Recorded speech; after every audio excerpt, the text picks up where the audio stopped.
Okay, Tom, I think we're going to get started. Let's try this again. So welcome, everybody. My name is Shawn Wilkie. I'm the co-host of the Veterinary Innovation Podcast and the CEO of Talkatoo. It's my pleasure to be here with a friend of mine, Dr. Thom Jenkins today. Thom is the co-founder of PetsApp.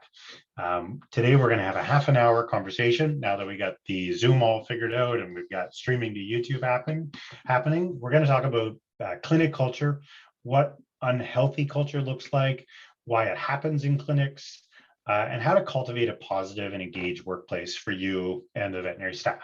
Really excited about today's conversation.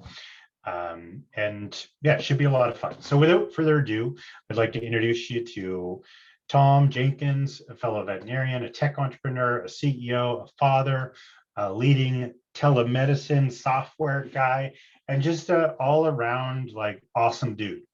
So we met initially in Las Vegas, Nevada, a bunch of years ago, and then have kind of became fast friends and quietly, I guess, to the world, secretively compete against each other as two tech founders, which is a lot of fun. And I think there's maybe a little bit more collaboration than competition, but it's always fun to catch up with you, Thom. Super excited to have you here today. Yeah, so welcome. And generally speaking, what is workplace or work or practice culture? What does it even mean? What are we talking about today? Ooh, okay, so we start with a difficult question. It's a hard one to grasp because I think it is generally an ethereal concept in that it is lived. Culture is not something you can necessarily write down and say, there you go, that's my culture, that's your culture, here's our workplace culture. You can write down your values, you can articulate your values, and values are always aspirational, whereas culture is much more experiential. It's like I say, it's lived. I think we can sort of approximate culture. And one of the ways that I found to do that is culture is how people behave when you're not around. Culture is how people behave when they're not watched, when the boss isn't looking. So what heuristics for decision making, how are decisions made, how do people behave in your practice when they're given no other instructions? I think that can help you approximate culture. Yeah, and it's really interesting, Thom, because I mean, everybody that's on here has heard of like core values and culture. And I think generally, like, I mean, at least for me, I can speak from my own position several years ago before I kind of dived deep into any of this or double clicked on it or even did a quick Google search. I always thought it was BS. It was just like, something that people did that get paid more money than me, that they implemented on people, they pulled a list of words out. And I think generally a lot of people probably in this profession feel that way. It's like the soft, fluffy stuff that's no good for anything.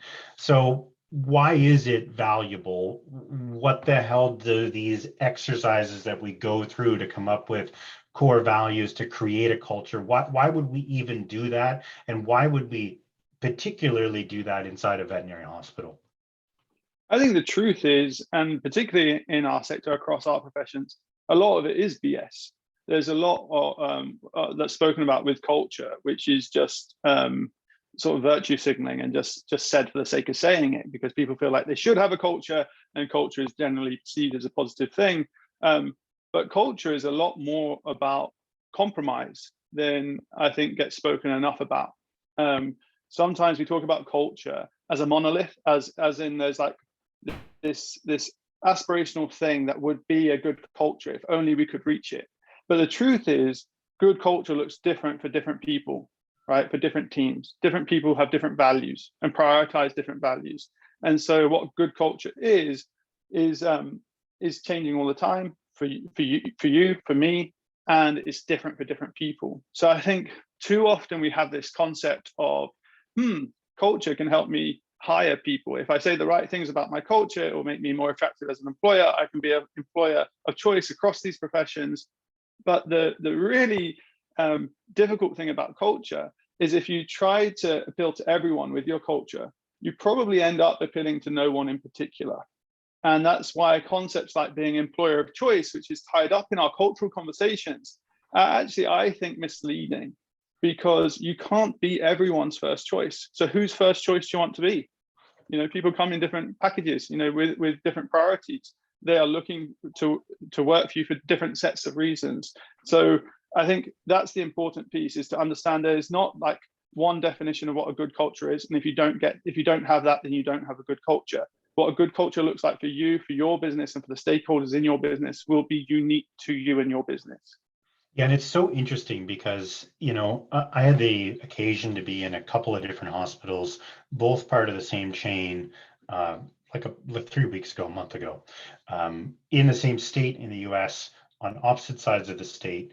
And you walked into the door, and after being there and interacting with people for 10 minutes, you could see that one had this incredible healthy culture. People liked working with each other. They called each other by name. They were making plans with each other after work. And then conversely, we go to the other side of the state, and it's a new team. They haven't gelled together. They don't know who each other is, and their culture hasn't yet been set. So how do we cultivate a healthy practice culture? What are things that we need to do to kind of take advantage of, like, everybody in the canoe rowing in the same direction? How do we get culture established, and how do we make sure that it's healthy? Great questions. I think those are the right questions. And I think part of it is first knowing what your culture is. And if you don't know your culture, you can't select for it. You can't reward the behaviors that go along with it. So first, you've got to know your culture.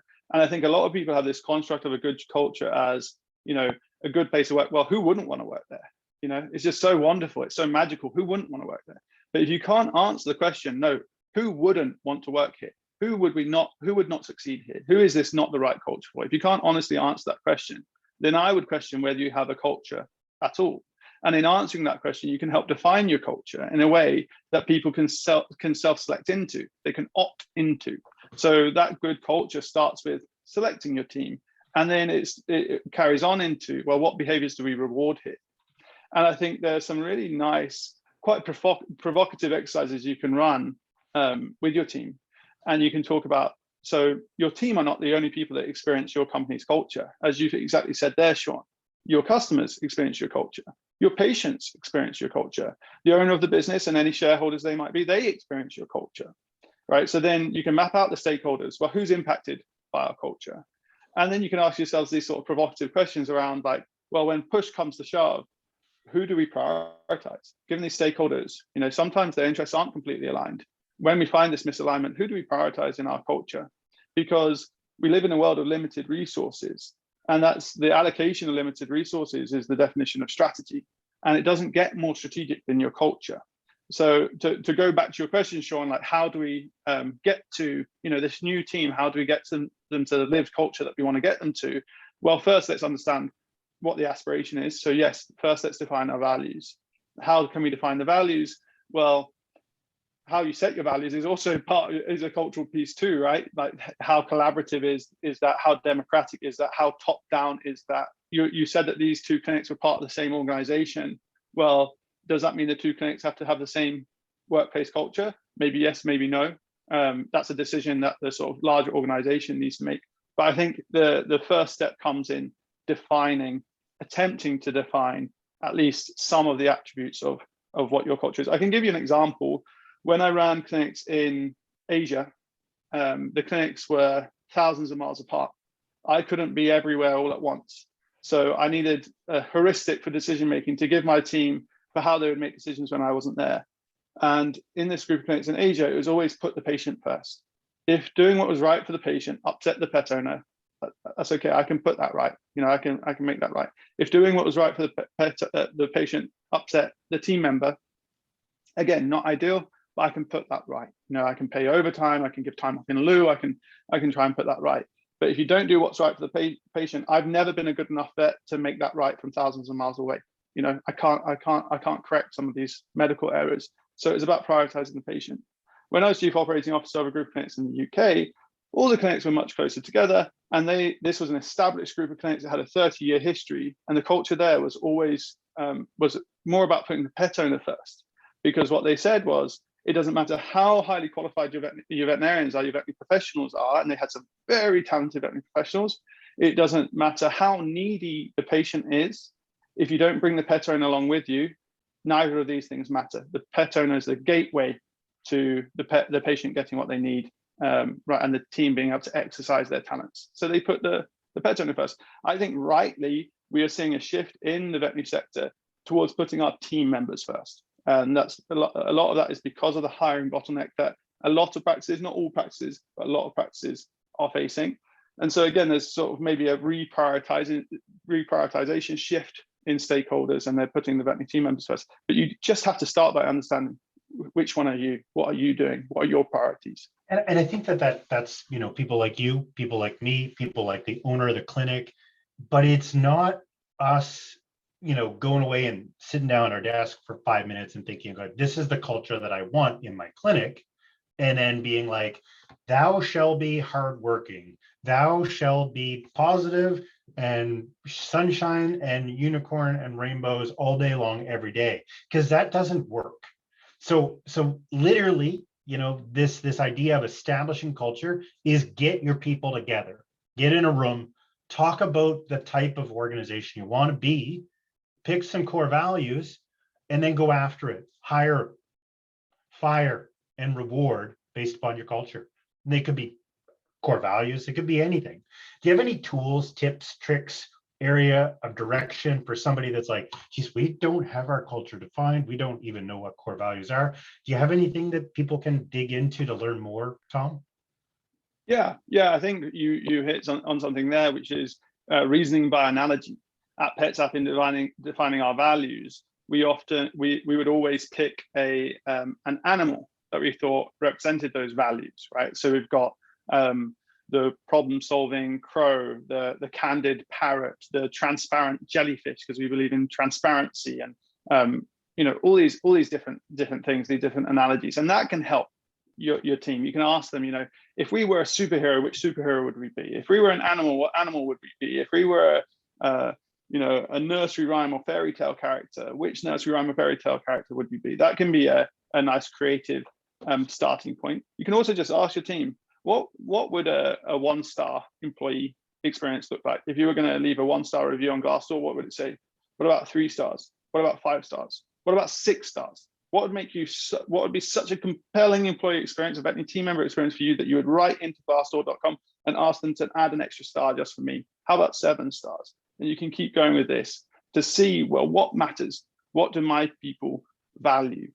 Another really interesting, it gets a bit meta at this point, Shawn, so I hope we can sort of go along with this, but there's this framework called Jobs to be Done, and it was pioneered by a guy called Clay Christensen at Harvard Business School, and he said that consumers don't buy products based on their persona. So a lot of marketing would look at, you know, McDonald's, for example, they're a very sophisticated marketing organization. They'd have a menu of items and they'd have a customer persona behind each item. Clay Christensen and his team said, people don't buy stuff based on personas. They hire stuff. They hire products or services based on a job they need to get done. Okay. And I think employers should start deploying this framework and say, what job did you hire this job to get done? Do you see what I mean? Like, I totally do. What totally is this team member hiring this job to do? Yeah, it totally makes sense. So why does the vet industry have such a bad rep when it comes to like practice culture, Thom? Like what's going on? Like everybody's heard about negative culture inside a practice, or, you know, or just like, you know, not very nice place to work, or, you know, people are like, you know, forcing me to do stuff that I don't want to do. Like, what is it that kind of has made this problem persist in veterinary medicine? And I believe that we're in a rapid area of change right now, where because all of a sudden there's this shortage, things are changing, but the reputation takes a while to change. Yeah. And yeah, I think it's important to say you see people doing lots of very cool stuff, but it takes bravery. It takes courage. You know, part of culture, we've already said, is selection. And if you're facing a hiring crunch, if you're finding that it's a talent short market, you know, saying that we're going to be selective in who we hire is difficult versus, you know, we just need someone with a pulse to fill this seat, because the other thing about team member churn is it can be self-perpetuating, right? Someone leaves, it makes the strain on the rest of the team worse. Another person leaves, makes the strain worse, so that it can be very easy to fall into the sort of laziness of, well, will you work for me? You know, will you please? And that creates this misalignment, which doesn't allow you to build culture. Culture really requires, at least to some extent, well, one of the main levers of culture is selection. So it requires a certain bravery there. I think also in not engaging in the conversation of what are the compromises involved in culture, what fires does our culture let burn, in not being honest in that conversation, we stop people self-selecting into our culture. Yeah. Right. So if you can be honest up front about what your culture is, people can be like, I don't think I'm going to be as successful as I could be there. Whereas if you can be honest about it, then those people won't get on the bus in the first place. They won't be in the boat sort of rowing backwards against the tide with you there in the first place. I think we have also, because we haven't actively engaged in shaping these particular cultures, what then happens is the background culture can take over. And the background culture of the veterinary professions has, in part at least, there's many things that I'm incredibly proud of about veterinary culture and the collegiate nature of the veterinary professions. But one part of the veterinary culture that I have noticed is this culture of martyrdom. And I can see it in myself, in my personal heroes, right? My personal hero from a very young age, I always wanted to be a vet for as long as I can remember. And my personal hero was Diane Fossey. She literally died in the service of animal welfare. She was hacked to death with a machete. And that's the person who I've idolized from as long as I can remember, right? And so there's this culture that nothing is too much to ask of me as long as it is in the service of animal welfare. And this has sometimes, in the more cynical aspects, has been used as a stick to beat us with, used as a stick to beat veterinary professionals with. And it's why you see incredibly high scores when you look at customer feedback. So benchmark net promoter score for veterinary clinics is often like positive 70% and up, whereas for other sectors, it's maybe like 40%, but like very poor employee net promoter scores. So employee engagement scores, we did one and it came out at minus 35%, whereas the average is 14%. So you've got these detrimental and negative employee experiences, veterinary team member experiences are being used to prop up customer experiences. And I think that can create a very negative culture, and it's something that just can't go on much longer. So it's the time is definitely right for us to be having these conversations and say we cannot draw down on this sort of finite supply of goodwill in our veterinary teams to prop up other people's experiences, our customers' experiences. Right? People are going to be better placed to meet the needs of others when their needs are met, and all too often that is not what's happening in our sector right now. Yeah, I think I totally agree, Thom. And it's really interesting because one of the sayings that's been in the back of my mind the entire conversation so far is like a bad apple spoils the bunch. And so I know exactly that I know that you know exactly where I'm going with this. So how can culture, defining the culture, play a role in achieving a positive culture? Given my example of a bad apple spoiling the whole bag or the bunch. Yeah, I think number one, you have to look at where you are, as you said. So you've got to define where you are to define where you want to go. And one way to do that is to ask your team, is to say, look, well, who is here and who's engaged, who's not engaged? What is our general level of engagement? And there are going to be those people. There's this concept of customer lifetime value, right? Where we look at how long a client will stay with us, what their likelihood is to churn, and how much they'll spend with us and how often they spend. And that gets us to customer lifetime value. Man, you're talking about all the SaaS metrics now. So customer lifetime value, you define that one. Churn means that you're not going to pay next year. So I'm just slowing down for all the veterinary non-technical, non-SaaS founders. It's important. It's important. So if you think if a customer a pet owner stays with your business for 10 years on average, right? The average length of time that customer will transact with you is 10 years. That effectively means you've got a 10% annual churn. So every year, 10% of your customer base is churning because your average lifetime is 1 over churn. So 1 over 0.1 is 10 years, okay? The maths doesn't matter terribly, but basically the longer the customer stays with you, the better, because the more chance they have to transact with you. The more often they transact with you, generally, the better, obviously up to a reasonable point. And, you don't want to be selling anything you don't want to be selling. But then, and the more they spend with you, again, up to a point is good. So that's customer lifetime value. So when we're looking at businesses, at these business metrics, we define this stuff and we optimize it for our customers.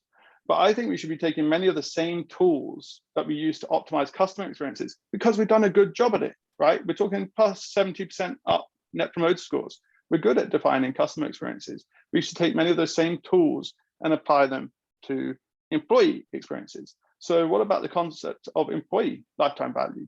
How long does an employee stay with your practice on average? How long does a customer service representative spend with your practice on average? A vet tech? A vet? Do you know? You should know, because this is going to determine the value of that employee to you. And you know, there are some customers that actually cost you more to serve than their customer lifetime value. Those are not good customers, and they're the ones that take up all your team's time. Nothing is ever good enough for them. And these are the kind of customers you should probably fire. You know, rainy cloud customers, you know, like a rainy cloud follows them everywhere. So Thom, and sorry, Shawn, I want to interrupt you because this is what we do to each other. I mean, this is not the first time. Go ahead. I'm going to interrupt you with a couple of quick questions. So I want rapid answers here because I want to pick up the pace. So what are the negative kind of things if you've got a poor practice culture? What are the top 3 things that means to the practice? It's going to lead to, if you're lucky, it leads to employee churn. If you're unlucky, it doesn't. And what I mean by that is you can have disengaged team members who will stick around, right? And they are not value generative, and they're going to lock in your negative culture. So bad culture at best leads to you losing team members. At worst, it leads to the wrong team members staying around for a long time, and that's hard to fix. So now we flip over. What are the positive sides of having a positive culture within the practice? Positive culture can be very self-reinforcing. If you've got a positive culture, your team should value it and want to protect it and perpetuate it. And so your team, sort of behaviors that you'll start seeing is you'll get a lot more referrals of people. You know, how likely would you be to recommend this clinic as a place of work? If I'm highly likely, okay, well, I've got a friend that's, you know, moving to town and they're looking for a job and they'll come in. But you'll also see behaviors like your team being interested in the hiring process and who you're going to bring in. And your team will become, they would rather a sort of vacant position be unfilled than filled by the wrong person, right? Yeah. So the positive culture can be very protective of your business. You know, it can protect you against mistakes. It can mean that more often than not, you are making the right decisions, your team are making the right decisions. And in this way, because it becomes self-perpetuating, it can also free the business owner, the decision makers, to actually be working on the business rather than in the business. And that can lead to more time to reinforce and create positive culture. So this is one of the nice things about culture, is it can become a flywheel effect. Is once you've put that initial momentum into getting it going, then it can take off on its own. But that's also the negative thing, that if you're struggling with a toxic culture, it takes a lot of effort to get that flywheel going in the beginning. But not necessarily. Maybe it's just getting rid of the 2 people that should have been gone a long time ago, right? Like there could be quick hits to self-correction. So an example, a real world example. I work at a vet clinic. Actually, I'm going to give you 2 different. I work at a vet clinic. It may have a positive culture or a negative culture. I've just been headhunted, $5,000 extra to work at a clinic down the road. I work for a organization that has a toxic negative culture. What do I do with the offer, do you think? You got to take it, Shawn. I'm fucking out of there, right? Like I'm gone. I'm leaving. I'm going. So now I work at a clinic. It's $5,000. It's down the road. The culture's super positive. I love the people I work with. What happens in that case? It's just not worth the risk. I think that's how the assessment goes, for sure. For sure. Yeah, it's really, really interesting. And these practical kind of examples, I think, really help people understand it. So it's define it, plant the seeds, get your people working, and then how do you implement it? So we've had the conversation, we've talked about the values, but really like people that don't even understand what their culture is. And here's another great example, Thom. I was in these 2 clinics. One was incredible.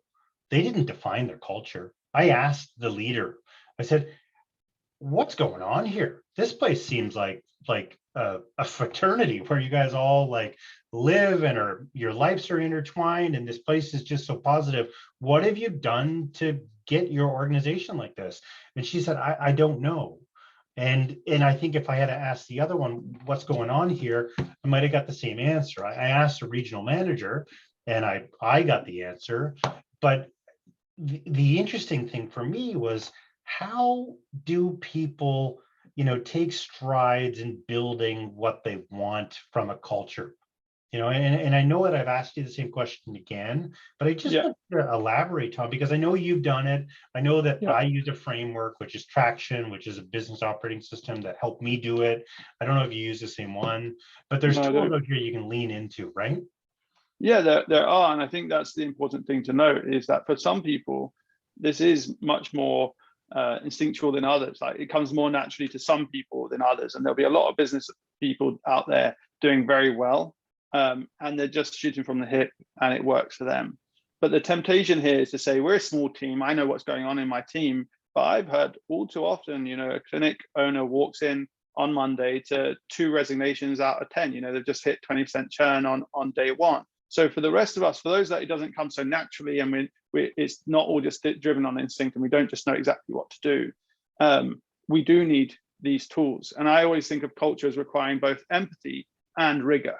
And so you've got to achieve empathy with your team, what they want, what they're there for, and you've got to be rigorous in checking with them. So it was interesting you said there, Shawn, of like, maybe just getting rid of the bad apples is a really good place to start. And for some people, that is just the just hardest thing you could ever ask them to do, right? It would take them 2 hours to do it. You're right, it can be done quickly, right? And those conversations are long overdue. And I don't think by this point, it's not even a question of fairness. People could see the writing on the wall ages ago. In fact, the writing started to fade because it's just become accepted behavior, accepted practice in your clinic. So I just think the hurdle and the emotional toll that would take on the wrong person, it shouldn't be underestimated. But it is what needs to be done. More generally, what needs to be done is define the behaviors that you think are good, and you can do that as a team, and then reward the right behaviors and discourage the wrong behaviors. It is literally as simple as that. And you can have other frameworks to define those right behaviors. There's objectives and key results. People use key performance indicators. I'm sure the system like that you mentioned would be similarly worthwhile. Balanced scorecard approach. You can get as technical as you like with it, but it's like, okay, at our practice, we turn up on time because that's respectful. Okay, well, if you're going to say that, what happens when someone doesn't turn up on time? What happens? What happens when they always do? What happens? Who gets promoted at your practice? Did they turn up on time all the time? This is a trivial example, but it is as simple as that. It's about getting serious and intentional about those behaviors you want to see expressed at your practice. Yeah, and making sure you decide. There's a concept in the system that we use, Thom, in our company, which is called Traction, but the system is GWC when you're evaluating employees, which is gets it. So do they understand what they're doing? Do they know how to do their job? Wants it? Do they want to be here? Do they want to be on this team? And do they have the capacity to do the job? And if any of these scores are like a negative, according to our operating system, we're supposed to get rid of that person like pretty much right away. And so there's these tools out there that you can lean into that maybe from another industry like software or another industry, but you can lean into them. And the tool that we use, Traction, it's real simple. I love it. It makes it easier to run a business. It's less about emotion and more about facts. And we also score people on our core values. Do they embrace these core values? And if they don't meet the get it wanted capacity, then we look to get rid of those people. It's hard. It's super hard to let somebody go, because when we think about letting somebody go, we think about the vacuum that it's going to create because that person did this thing really well and that thing really well. But the thing that I think we're talking about today is, although they do some things well, they could be destroying your company and your culture and making it so that people don't want to work there.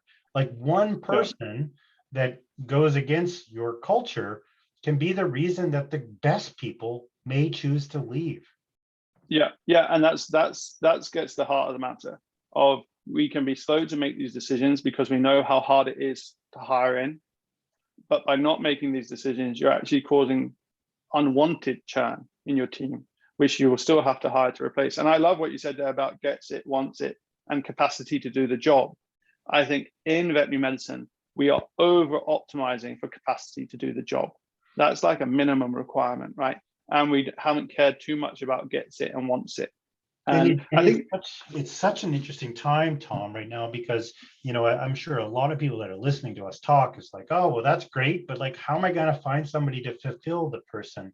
And it's like both an offensive and defensive play, like setting and managing your culture, because if you don't do it, it may help you lose people. If you do it, it may 100%. Help you attract people. So it's just, if you can articulate it. That's right. That's the other thing is it's not just I said that culture is lived and values are aspirational, but someone that is going to opt into your culture does need to know what your culture is to be able to opt into it or to make a good decision about whether they want to opt into it. So practicing speaking about your culture and what that is very important. And the other thing, because we talked about, I don't want people to think that we're talking about exiting people from a business, you know, firing team members frivolously. It's not a frivolous thing at all, right? It's this idea of expectations. If you have expectations of me, Shawn, I am entitled to have expectations of you, right? It's this idea of reciprocal expectations.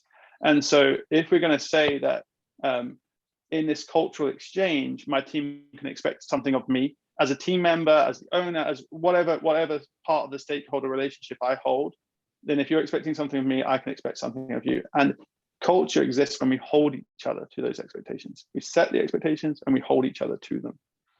Yeah, no, I completely agree. And Thom, it's obvious that we could jam on about this for the entire day. I think we have before. So it's pretty interesting.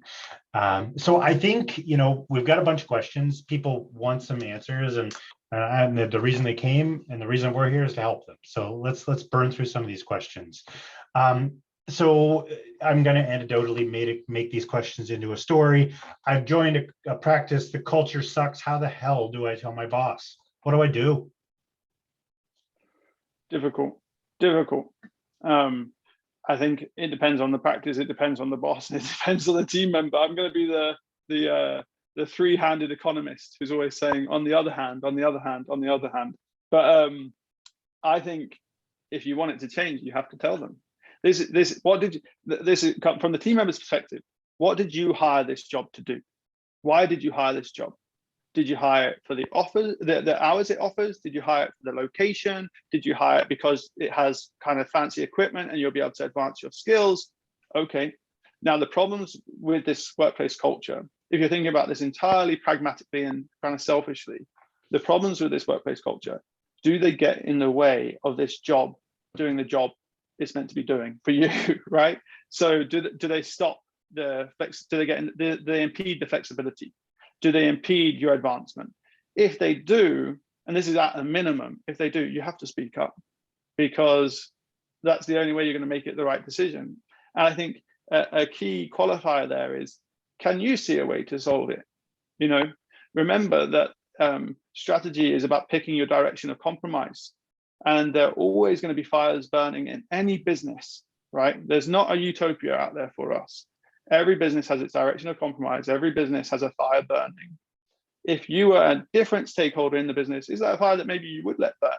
You know, is it a fire that you're feeling the heat of, but maybe others aren't so much? So try and be pragmatic about it. And if you are going to come to them with the problem, it's that old adage of, you know, come to me with solutions, not problems.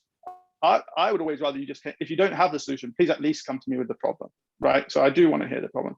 But if you can think about it from my perspective and think, well, we don't have unlimited resources, what resources could reasonably be allocated to solving this, and what steps could reasonably be taken, I think that's going to be to your advantage. So it's a question of, where is it hurting? If it's hurting in the wrong place, do surface it and try and surface solutions at the same time would be my advice there. Yeah, and I think send them this webinar. Like, why not, right? Just, hey, I think you might find this interesting. Be careful. Or a soundbite or a clip that you thought was impactful might help as well. So next question, culture typically trickles down from the top. Employees, you know, are like practice owners. Vets are like techs. How can someone that's a tech that may be not close to the top encourage people above them that culture is important, and to kind of put it forward. And it's the same kind of thing, isn't it? It's the same question in a different way. It's like, I'm down here, I'm on this webinar. The people that need to be maybe are not, but luckily for you, it's going to be stored on YouTube and you'll be able to share it. But just any suggestions there, Thom, like, or maybe any examples from your life kind of in practice? Yeah, I think that's just a very, it fills me with sadness with the way in which that question is framed. And I think this is part of the background culture that we can inherit. A lot of the selection into veterinary medicine is based on academic credentials and academic qualifications, and academics can be quite hierarchical. I don't think that's how the best practice operates. I think, we've had Josh Weissman on the PetsApp webinar series talk about psychological safety, and this idea that someone feels very aware of their place in a hierarchy that exists around them, and that is impeding their ability to suggest improvements. I think that's a negative background culture that the best practices are getting away from, and are saying, this vet tech no doubt is sort of front and center in serving patients. What are we all in this for if not serving patients? If this vet tech can see that taking culture seriously and improving culture is going to improve the business, why don't people listen when they speak? In terms of fixing that, it's tough, because it's the only answer is to fight the good fight. It's tiring. It's to keep advocating and saying, this is what I believe, and this is where we need to go, and this is what we'll get to. Especially when you feel like you're not being heard. Is tiring, but I don't see that there's another way other than recruiting people around you. Take them into the conversation, and you are the people that make up the organization. So the more you can have conversations at your local level, the more it should percolate. And the idea that culture is top down, it's only one half of the story. Culture is both top down and bottom up, right? No doubt. I mean, Shawn, you'll have seen this in your business, I'm sure, that day one we were the only employees, right? So that we definitely had a role in setting the culture, because it was, Thom, how do you want to behave today? Oh, I'll behave like this. That was the only conversation happening at one point at PetsApp, right? Now there are many more of us, and the team get to sculpt a culture and sculpt how we behave at least as much as we get to sculpt how they behave. So I think you can do something bottom up, but it's easier said than done. I just want to recognize that talking when you're feeling like you're not being listened to is tiring.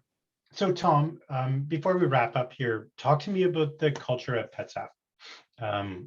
We've been talking about culture. Why don't you tell me a little bit about yours? Yeah, I think there's culture at PetsApp is just something incredibly important to me. Part of the reason for starting my own business is so that I could create a business with a culture that me and the other people that opted into that culture could be proud of.